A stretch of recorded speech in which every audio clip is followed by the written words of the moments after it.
Modi meeting కి సంబంధించిన breaking news చూస్తున్నాం. నేడు సిసిఎస్ మంత్రివర్గ సమావేశం జరగనుంది. పాల్కంలో ఉగ్రవాదుల దాడికి 26 మంది అమాయకులు బలైన ఘటనలో ఆపరేషన్ సింధూర్ను కేంద్ర ప్రభుత్వం నిర్ణయించింది. ఈ నేపథ్యంలోనే నేడు ప్రధాని మోదీ నివాసంలో సిసిఎట్ కేబినెట్ సమావేశం జరగనుంది. ఉదయం 11 గంటలకు ఆపరేషన్ సింధూర్తో పాటు పాకిస్తాన్ అణ్వాయుధాల బెదిరింపులకు వ్యతిరేకంగా ఈ సమావేశంలో కీలక నిర్ణయాలు తీసుకునే అవకాశం ఉంది. ఇక అదే సమయంలో పాక్ పై ఆర్థిక ఆంక్షలు, తదుపరి సైనిక చర్యలకు సంబంధించి చర్చించే ఛాన్స్ ఉంది.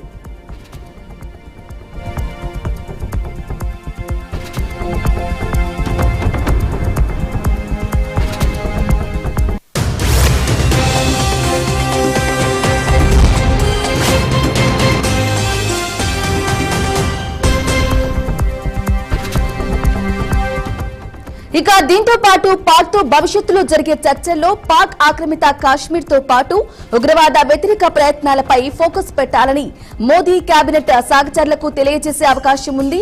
ఈ సమావేశంలో సీనియర్ మంత్రులతో పాటు జాతీయ భద్రతా అధికారులు పాల్గొంటారు. ఇక ప్రపంచ దేశాల ముందు పాక్ ను దోషిగా పెట్టేందుకు భారత్ తన ప్రయత్నాలను కొనసాగించాలని కూడా ఈ సమావేశంలో నిర్ణయం తీసుకునే అవకాశం ఉంది. దీంతో పాటు ఆపరేషన్ సింధూర్ సక్సెస్ చేసినందుకు సైన్యానికి అభినందనలు తెలుపనుంది.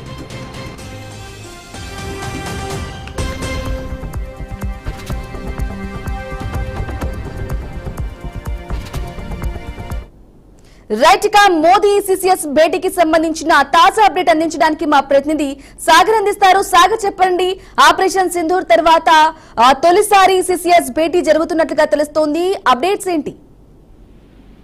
ఈ రోజు సెంట్రల్ గవర్నమెంట్ ప్రధాని మోదీ అధ్యక్షతన కేంద్ర కేబినెట్ కీలక భేటీ నిర్వహించనుంది. దీంట్లో ముఖ్యంగా మనం చూసుకుంటే ఈ భేటీ ఎన్నో ప్రత్యేకతలు సంతరించుకుంది. ఆపరేషన్ సింధూర్ ఏదైతే పాకిస్తాన్ మన పహల్గాం లో ఉగ్రవాద దాడి తర్వాత పాకిస్తాన్ మీద మనం తీసుకున్న చర్యలైతేనేమి ఈ గత 10 రోజుల నుంచి తీవ్ర ఉద్రిక్త పరిస్థితులు నెలకొన్నాయి. ఈ ఉద్రిక్త పరిస్థితులు ఇప్పుడిప్పుడే చల్లబడుతున్న సమయంలో మొత్తం కూడా సర్దుమణిగిందన్న సూచనల మేరకు ఈ రోజు మొత్తం కేంద్ర కేబినెట్ అయితే భేటీ కానుంది. ఉదయం 11 గంటలకు మంత్రులందరూ హాజరయ్యే అవకాశం ఉంది. కేబినెట్ మంత్రులు ఇప్పటికే అందరూ కూడా మంత్రులు హాజరవ్వాలని కూడా ఇప్పటికే వాళ్ళకి సమాచారం అయితే చేరవేసిన పరిస్థితి ఉంది. మొత్తం మీద భద్రత ఇప్పటి వరకు మన ఈ కేబినెట్ సమావేశంలో ముఖ్యంగా పాకిస్తాన్ తో భవిష్యత్తులో తీసుకోవాల్సిన చర్యలపై, అలాగే సైన్యం వీరోచితంగా పోరాటాలపై మాట్లాడే అవకాశం ఉంది. ఇదే క్రమంలో ఇప్పటికే సింధు జలాలు పాకిస్తాన్ కి సింధు జలాలు అయితే పూర్తిగా ఆపేసిన పరిస్థితి, అలాగే మన సైన్యానికి దీంట్లో ఈ కేంద్ర కేబినెట్ లో పలు విషయాలపై మరికొన్ని విషయాలపై కూడా చర్చించే అవకాశం ఉంది. అంటే మనం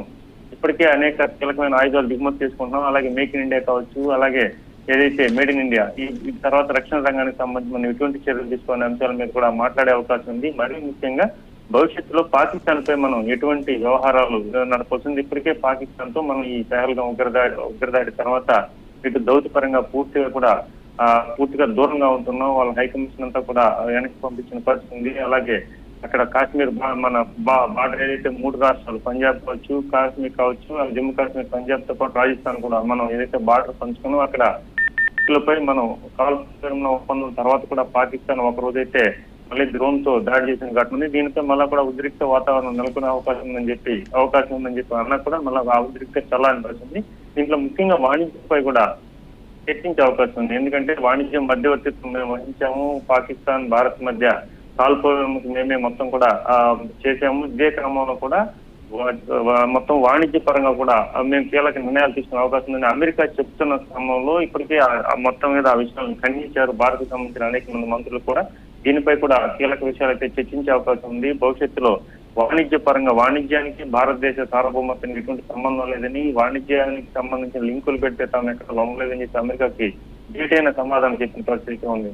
మొత్తం మీద చూసుకుంటే ఈ రోజు కేబినెట్ కీలకమైన మంత్రులతో పాటు రక్షణ శాఖకు సంబంధించిన అనేక మంది కీలక సిఎస్ అధికారులు కూడా హాజరయ్యే అవకాశం ఉంది. ఈ కమిటీలో ప్రధాని మోదీ ఏమి ప్రసంగం చేస్తారు, వారికి ఎటువంటి దిశానిర్దేశం చేస్తారు, అలాగే ఇప్పటి వరకు మనం యుద్ధంలో ఏం కోల్పోయి వీటన్నిటి మీద కూడా ఎంత మనం అవతల వారికి నష్టం కలిగించి అని కూడా కేంద్ర కేబినెట్ మీటింగ్ తర్వాత ప్రజలకు చెప్పవలసి ఉంటుంది. ప్రజలకి మనం ఏ విధంగా చెప్పవాలి, ఇప్పుడు ఈ ప్రజలకి భారతదేశంలోనే కాదు అంతర్జాతీయంగా కూడా భారత్ ఈ కేబినెట్ తర్వాత ఎటువంటి నిర్ణయాలు బయట వెలిపిస్తుంది. ఇప్పటిదాకైతే అనేక విషయాలు కూడా బయట చెప్పని పరిస్థితి. ఎందుకంటే ఇది నేరుగా కూడా ఎవరో ఒకరిద్దరు మంత్రులు చెప్పే అవకాశం కాదు. అలాగే నేరుగా కూడా వ్యక్తిగతంగా తమ అభిప్రాయాలు చెప్పే విషయాలు అయితే కాదు. ఎందుకంటే ఇది భారతదేశానికి యుద్ధ సమయాల్లో అన్ని కూడా కేంద్ర కేబినెట్ చర్చించుకున్న తర్వాతే కీలక విషయాలు బయట వెలువరించవలసి ఉంటుంది. ఈ క్రమంలో ఇప్పటికే సైన్యాధిపతులు కావచ్చు, లేదంటే కీలక మంత్రులు కొన్ని ప్రకటనలు చేసినప్పటికీ పూర్తి స్థాయిలో ఈ ఆపరేషన్ సింధూర్ లో భారత్ ఎంత మేర నష్టం వాటిల్లింది, లేదంటే ఎటువంటి విజయాలు సాధించి అన్ని కూడా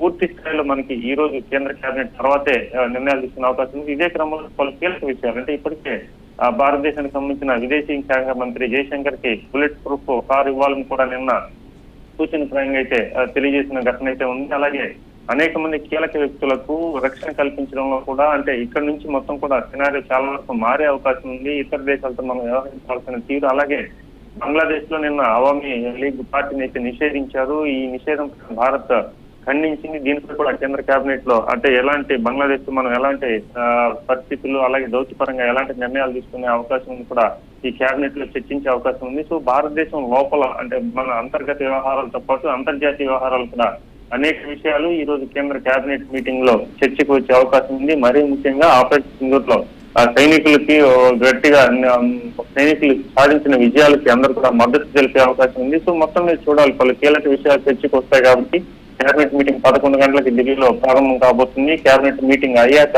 ఎటువంటి నిర్ణయాలు తీసుకున్నారు, దేశ ప్రజలకు ఏ విధంగా చెప్పబోతున్నారు, ఇవన్నీ కూడా చాలా ఉత్కంఠ రేపుతున్న పరిస్థితి ఉంది. ఎస్ సాగర్, మీరు చెప్పినట్లు ఈ భేటీకి చాలా కీలకమైతే ఉండబోతుంది. నేపథ్యంలో అంటే ఆపరేషన్ సింధూర్ సక్సెస్ అయిన నేపథ్యంలో పాక్ ను ఒంటరి చేయడానికి కూడా ఎటువంటి చర్యలు తీసుకునే ఛాన్స్ ఉందంటారు?